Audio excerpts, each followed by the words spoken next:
వైఎస్ఆర్ కడప జిల్లా బ్రహ్మంగారి మఠం మండలంలో సోమిరెడ్డిపల్లి గ్రామ పంచాయతీలో జరుగుతున్న రీసర్వే పారదర్శకంగా జరగాలని భారత కమ్యూనిస్టు పార్టీ సిపిఐ మండల కార్యదర్శి పెద్దుళ్లపల్లి ప్రభాకర్ డిమాండ్ చేశారు. ఈ సందర్భంగా ఆయన మాట్లాడుతూ బ్రహ్మంగారి మఠం మండలంలో సోమిరెడ్డిపల్లి గ్రామ పంచాయతీలో గత వారం రోజులుగా జరుగుతున్న రీసర్వేలో అవకతవకలు జరుగుతున్నాయని, అధికార ప్రతిపక్ష పార్టీల నాయకులకు అనుకూలంగా రీసర్వే అధికారులు పనిచేస్తున్నారని ఆరోపణలు వస్తున్నాయని ఆయన పేర్కొన్నారు. ఈ ఆరోపణలకు తావివ్వకుండా రీసర్వే అధికారులు భూ హక్కుదారులకు ఈ భూమి చెందేలా రీసర్వేలో గుర్తించి ఇవ్వాలని ఆయన డిమాండ్ చేశారు. 2014 నుంచి 2026 సంవత్సరం వరకు బ్రహ్మంగారి మఠం మండలంలో 1000 ఎకరాలు భూ ఆక్రమణలు జరిగాయని, ఈ ఆక్రమణలు రెవెన్యూ అధికారుల కనుసన్నల్లో జరగడం దురదృష్టకరమని ఆయన అన్నారు. అదేవిధంగా వ్యక్తులకు ఇచ్చిన భూములపై కబ్జాదారుల నుండి ఆ భూమిని కాపాడి భూ హక్కుదారులకు ఇవ్వాలని ఆయన డిమాండ్ చేశారు. లేని పక్షంలో భారత కమ్యూనిస్టు పార్టీ సిపిఐ ఆధ్వర్యంలో పెద్ద ఎత్తున ఆందోళన చేస్తామని ఆయన హెచ్చరించారు. భారత కమ్యూనిస్టు పార్టీ సిపిఐ బ్రహ్మంగారి మఠం మండల కార్యదర్శిని. గత వారం రోజుల నుండి బ్రహ్మంగారి మఠం మండల కేంద్రంతో పాటు సోమిరెడ్డిపల్లి గ్రామ పంచాయతీ పరిధిలో రీసర్వే జరుగుతూ ఉంది. ఈ రీసర్వేలో చాలా మటుకు అవకతవకలుగా జరుగుతూ ఉన్నట్టు ఆరోపణలు వస్తూ ఉన్నాయి.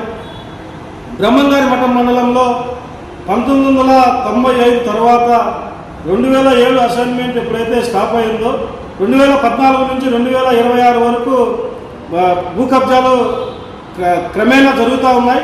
ఈ భూ కబ్జాలకు అడ్డుకట్ట వేసే అధికారి కానీ, అడ్డుకట్ట వేసే రాజకీయ నాయకుడు కానీ బ్రహ్మంగారి మఠం మండలంలో లేరు. అదే కుమారులు ఈ భూ కబ్జాలపైన కమ్యూనిస్టు పార్టీలుగా ధర్నాలు చేసి కలెక్టర్ గారికి, స్థానిక ఎంఆర్ఓలకు, ఆర్టీఓలకు వినతి పత్రాలు ఇచ్చినా కూడా వీటిపైన చర్యలు తీసుకోలేదు. గత 2025 సెప్టెంబర్ ఆ పరిధిలో ఎమ్మెల్యే గారు గోల్డెన్ సర్వే పేరుతో మండలం మొత్తం మీద ఎన్ని ఎకరాలు కబ్జా అయింది, మొత్తం ఉన్న భూమి ఎంత కబ్జా అయింది, ఎంత అనధికారికంగా ఉందని చెప్పి ఒక సర్వే చేయించారు. ఆ సర్వే మేము అప్పట్లో ఎంఆర్ఓ గారు అడిగితే ఎంఆర్ఓ గారు డిసెంబర్ నాటికి ఇది పూర్తవుతుంది, డిసెంబర్ తర్వాత మీకు ఏదైనా సమాచారం ఇస్తామని చెప్పడం జరిగింది. దాని ఇంతవరకు ఆ గోల్డెన్ సర్వే ఏమైందనేది ఎవరికి అంతుపట్టడం లేదు. గోల్డెన్ సర్వే పేరుతో అధికారులు ఒక 3 నెలల పాటు కాలయాపన చేసి విచ్చలవిడిగా బయట తిరుగుతూ సర్వేల పేరుతో కాలయాపన చేసి వాళ్ళ యొక్క నిధులకు సక్రమంగా రాకుండా వాళ్ళు పనిచేశారు. అదేవిధంగా ప్రభుత్వ ధనం ఆ 3 నెలల పాటు వాళ్ళకి అయ్యే ఖర్చంతా ప్రభుత్వము భరించి ప్రభుత్వ నిధులు కూడా దుర్వినియోగం చేశారు. కానీ గోల్డెన్ సర్వే పెడితే ఇంతవరకు కనీసం 1 ఎకరా కూడా బయటికి తీయని పరిస్థితి మనం బ్రహ్మంగారి మఠంలో చూస్తూ ఉన్నాం.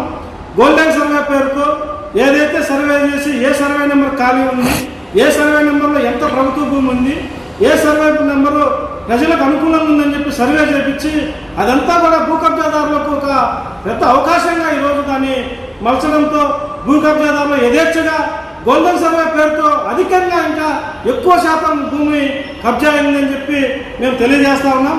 భూ కబ్జా పేరుతో కబ్జాలైన 2014 నుంచి కబ్జా అయిన ప్రతి భూమిని రీసర్వే పేరుతో మొత్తం కూడా బయటికి తీయాలి.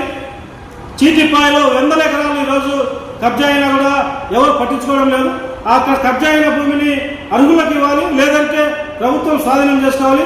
అదేవిధంగా సోమిరెడ్డిపల్లి ఆర్ఎన్ఆర్, ఓబులరాజుపల్లి ఆర్ఎన్ఆర్, నర్సనపల్లె భూమి, అదేవిధంగా కొండగారపల్లె భూమిలో తిప్పంతా ఆక్యుపైలో ఉంది. ఇవన్నీ కూడా కేవలం అధికార ప్రతిపక్ష పార్టీ 2 పార్టీల నాయకులు సిండికేట్ అయి మొత్తం ఎక్కడికెక్కడ ఆక్రమించుకొని 100 ఎకరాలు 150 ఎకరాలు కబ్జా చేసిన పరిస్థితి బ్రహ్మంగారి మఠంలో ఉంది. ఈ రీసర్వే అధికారులు రీసర్వే పారదర్శకంగా జరగాలి. ఎక్కడ కూడా అధికార ప్రతిపక్ష పార్టీ నాయకులకు లోపడకుండా పారదర్శకంగా ప్రజలకు చేరువగా ఎవరైతే భూమి హక్కుదారులు ఉంటారో ఆ హక్కుదారులకు వాళ్ళ భూమి సొంతమయ్యేలా ఈ రీసర్వే జరగాలి. ఈ రీసర్వే పారదర్శకంగా జరగకపోతే భవిష్యత్తులో భారత కమ్యూనిస్ట్ పార్టీ సిపిఐగా పెద్ద ఎత్తున ఆందోళన చేస్తామని చెప్పి డిమాండ్ చేస్తా ఉన్నాం. అదేవిధంగా కొంత వాగు పారంపోకు, వంక పారంపోకు పేరుతో మఠంలో దీప్తి స్కూల్ దగ్గర నుంచి ఈ పక్క మొత్తం అంతా కింద ఆక్రమమైంది. అదేవిధంగా 435 సర్వే నెంబర్లో దాదాపు 8 ఎకరాల 60 సెంట్లు మొత్తం కిందికి ఆంజనేయ స్వామి గుడి కిందికి పోలేరమ్మ దగ్గరికి మొత్తం ఆక్యుపైలో ఉంది. ఇదంతా కూడా ప్రభుత్వం స్వాధీనం చేసుకోవాలా.